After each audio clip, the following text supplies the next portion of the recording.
एक बार एक छोटे से गांव में एक पुराना सुनसान हवेली थी। गांव के बुजुर्गों का कहना था कि वहां किसी आत्मा का वास है, लेकिन कोई यकीन नहीं करता था। गांव का नौजवान रवि इस बात को चुनौती मानकर हवेली के अंदर जाने का फैसला किया। रवि आधी रात को अपने दोस्तों के साथ मशाल लेकर हवेली पहुंचा। हवेली के अंदर घुसते ही उन्हें अजीब सी ठंड और खौफनाक सन्नाटा महसूस हुआ। जैसे ही वे आगे बढ़े, अचानक हवेली का दरवाजा जोर से बंद हो गया। सभी दोस्त डर गए और रवि ने कहा, घबराओ मत, हम बस यहां थोड़ी देर रुकेंगे और फिर चले जाएंगे। जैसे ही वे हवेली के भीतर के कमरे में पहुंचे, उन्होंने देखा कि दीवारों पर खून के धब्बे हैं और फर्श पर जंजीरों की आवाज आ रही है। अचानक एक पुरानी तस्वीर से एक औरत का भयानक चेहरा उभर आया। उसके चेहरे पर दर्द और गुस्से की झलक थी।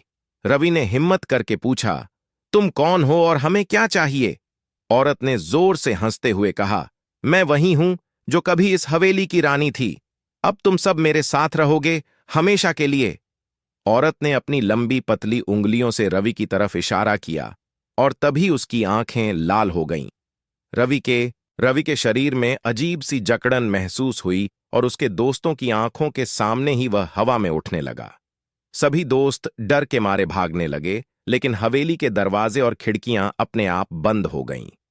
अगले दिन गांव वालों ने हवेली के बाहर रवि के दोस्तों को बेहोश पाया, लेकिन रवि का कोई नामो निशान नहीं था।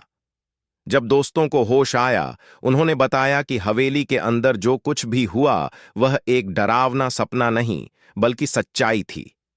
लेकिन रवि का क्या हुआ, यह कोई नहीं जान सका।